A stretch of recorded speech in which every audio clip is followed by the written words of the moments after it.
Starting with the name of Allah Almighty, who is the master of the day of judgment, and a bundle of the Islam and beloved Prophet Muhammad sallallahu alaihi wasallam. Dear students, miscellaneous exercise chapter number 8 and question number 1 is encircle the correct option in the following. और first part में है slope of two lines are 0 and infinity. What is the angle between the lines? Students जो zero slope होती है जिस line की वो x axis के पैरेलल होती है, और जिस लाइन की स्लोप इन्फिनिटी हो वो वाई एक्सिस के पैरेलल होती है। तो इन दोनों लाइंस के दरमियान जो एंगल बनेगा स्टूडेंट्स वो राइट एंगल होगा।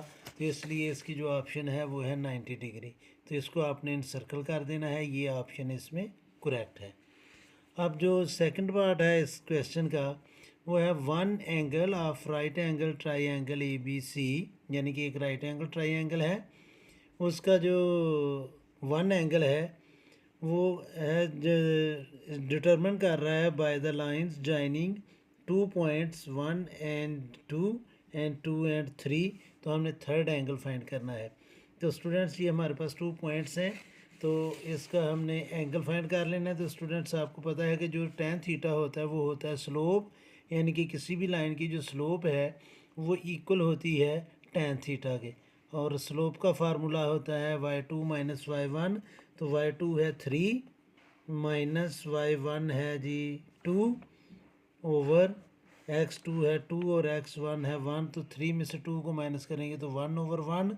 तो ये आ जाएगा स्टूडेंट्स 1। तो tan 1 जो है tan थीटा 1 वो tan 45 की इक्वल होता है, क्योंकि हमने थीटा की वैल्यू फाइंड करनी है। तो ये राइट साइड पर जाकर इन्वर्स होगा। तो tan इन्वर्स 1 लेंगे तो थीटा आ जाएगा 45, यानी कि इस ट्राइंगल का एक एंगल राइट एंगल है, एक एंगल 45 डिग्री का है। तो तीसरा एंगल हमने फाइंड करना है। तो ट्राइंगल के तीनों एंगल्स को अगर हम प्लस करें तो वो 180 के इक्वल आता है। इसमें से एक 90 डिग्री का गया तो बाकी 90 बचा, 90 में से 45 माइनस किए तो 45 आ गया। तो ये स्टूडेंट्स 45 वाली ऑप्शन जो है ये करेक्ट है। थर्ड नंबर पर है students slope of -1 and 6 and 1 and y is 3, what is y? Students हमें ये 2 पॉइंट्स गिवन है और उसकी स्लोप 3 है। तो आपको पता है कि स्लोप का जो फार्मूला होता है वो होता है students y2 minus y1 over x2 minus x1 is equal to, और स्लोप उसने दी हुई है जो है 3।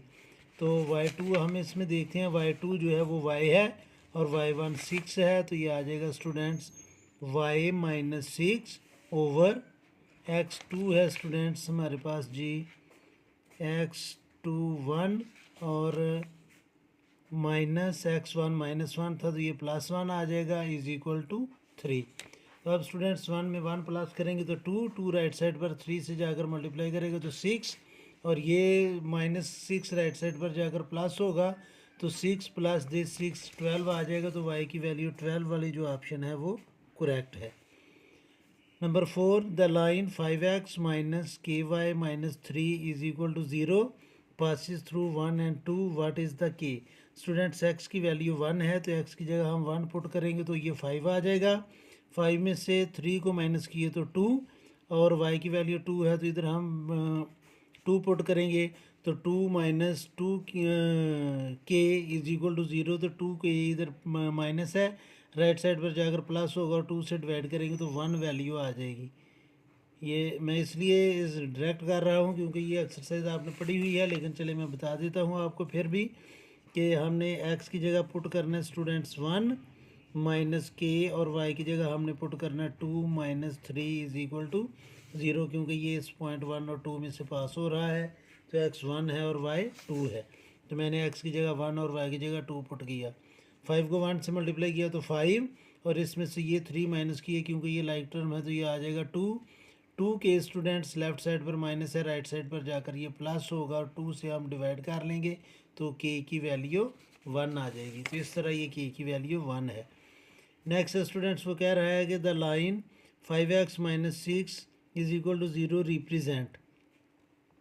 अब देखें स्टूडेंट्स इसमें y जो है वो 0 है, y जो है वो 0 है और x की वैल्यू गिवन है। तो अगर y 0 है और सिर्फ x गिवन है तो ये स्टूडेंट्स पैरेलल होती है y एक्सिस के। देखें इसको अगर हम सॉल्व करेंगे तो ये आ जाएगा students x is equal to 6/5।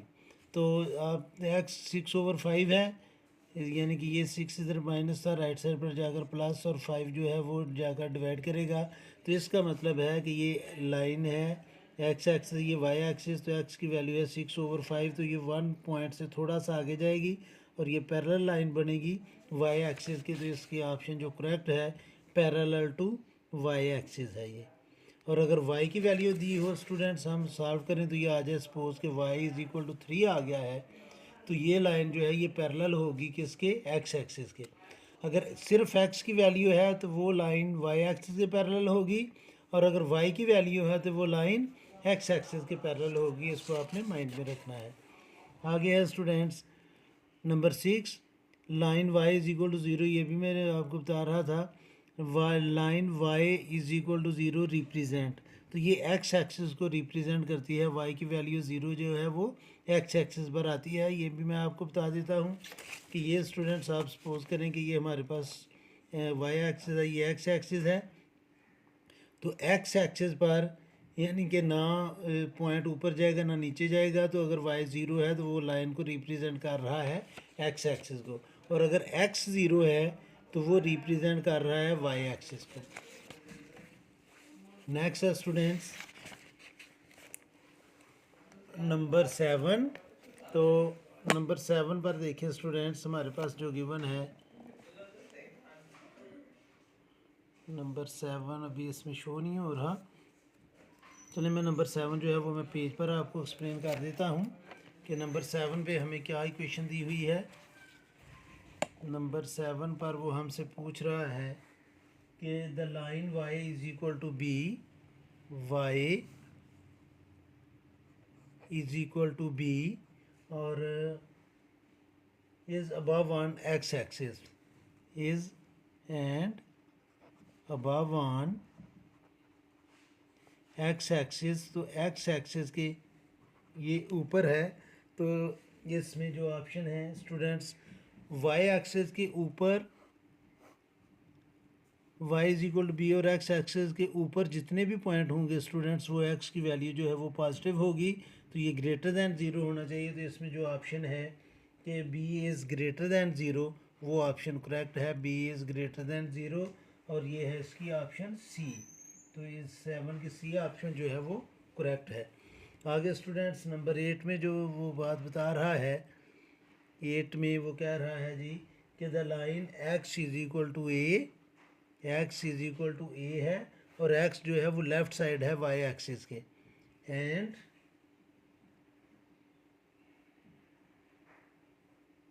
Is left to y axis, left to y axis, y axis के लेफ़्ट पर है। तो स्टूडेंट्स लेफ़्ट साइड पर x की जितनी भी वैल्यू होती हैं वो लेस दैन ज़ीरो होती हैं, तो ये इसकी ऑप्शन होगी कि A is less than zero, A is less than zero. तो ये ऑप्शन बी जो है स्टूडेंट्स वो इसकी करेक्ट है।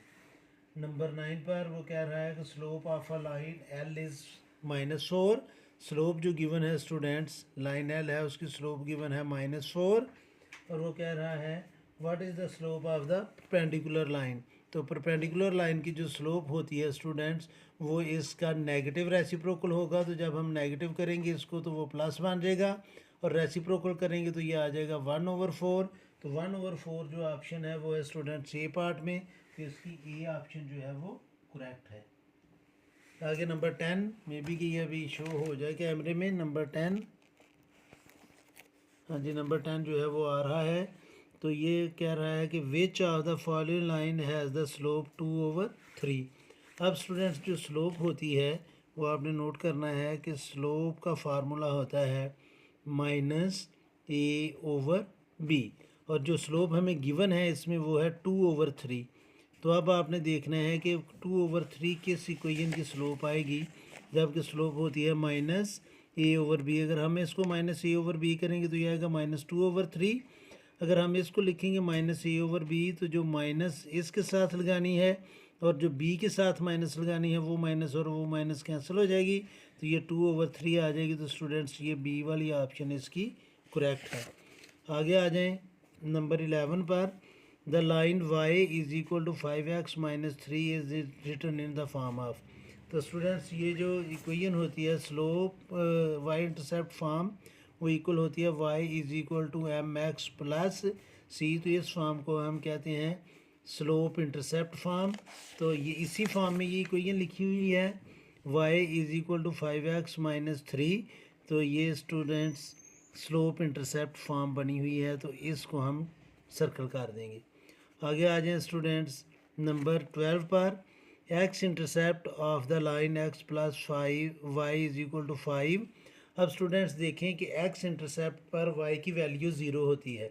जितने भी x एक्सिस पर y कोऑर्डिनेट होंगे वो ज़ीरो होंगे। तो अगर हम y की जगह ज़ीरो पुट करें तो x की वैल्यू 5 आ जाएगी। तो स्टूडेंट्स ये सी वाली ऑप्शन जो है वो करेक्ट है। आगे स्टूडेंट्स 13 पार्ट पर आ जाएं जी। A line intersects both axis at 2 and 0 and 0 and 7। यानी कि 2 and 0 are the coordinates on x axis and 0 and 7 are the coordinates of y axis. its y intercept is। तो y intercept जो है students b जो है वो 7 है। दोबारा देखें कि x एक्सिस पर जो x इंटरसेप्ट होता है वो होता है a और 0, तो a की वैल्यू 2 है x एक्सिस पर। और जो y इंटरसेप्ट होता है वो होता है 0 और b, तो यहाँ पर b की वैल्यू 7 आ रही है। तो स्टूडेंट्स ये ऑप्शन जो है ये करेक्ट है। लास्ट पार्ट है G 2 point of intersection of lines 9x minus 7y is equal to 0 and 8x minus 11y is equal to 0 is. Students point of intersection आप देखें कि इन दोनों का जो लाइंस हैं इनका पॉइंट ऑफ इंटरसेक्शन जब हमने फाइंड करना है तो स्टूडेंट्स पॉइंट ऑफ इंटरसेक्शन अगर हम इसमें ले लें, ये दोनों लीनियर इक्वेशन है और इनका y इंटरसेप्ट जो है वो 0 है। अगर स्टूडेंट्स हम इसको देखें इस फॉर्म में कि y is equal to mx plus c, तो इन दोनों इक्वेशन में स्टूडेंट्स हमारा c 0 है। तो मीन्स कि ये दोनों इक्वेशन का जो y इंटरसेप्ट है वो 0 है, इसका भी और इसका भी। तो वो अगर y इंटरसेप्ट दोनों का 0 0 आ रहा है तो मीन्स कि दोनों लाइन जो हैं वो 0 0 पर इंटरसेक्ट करेंगी। तो इनका जो पॉइंट ऑफ इंटरसेक्शन है वो होगा 0 एंड 0। दोबारा इस चीज़ को समझें स्टूडेंट्स, ये जो मैंने इक्वेशन लिखी है दोनों इक्वेशन को अगर हम इस फॉर्म में लिखें y is equal to mx plus c, तो दोनों इक्वेशन का जो c है वो आ रहा है 0। यानी कि दोनों इक्वेशन का जो y इंटरसेप्ट है वो 0 आ रहा है। तो y इंटरसेप्ट जो है 0 0 का मतलब है कि वो ओरिजिन पर दोनों इंटरसेप्ट कर रही हैं। तो ओरिजिन के जो कोऑर्डिनेट हैं वो होते हैं 0 एंड 0। तो स्टूडेंट्स ये था क्वेश्चन नंबर 1 मिसलेनियस एक्सरसाइज का। उम्मीद है कि आपके इन सारे MCQ की समझ आ गई होगी। फिर भी अगर कोई कन्फ्यूजन हुई स्टूडेंट्स तो कमेंट बॉक्स में आप ज़रूर कमेंट्स कीजिएगा। कोशिश करूँगा कि जल्द से जल्द आपको रिप्लाई करूँ। और आखिर में हमेशा की तरह अल्लाह से दुआ करूँगा कि आप सब हमेशा खुश रहें और ज़िंदगी के हर मैदान में कामयाब हूँ। आमीन। अल्लाह हाफिज़।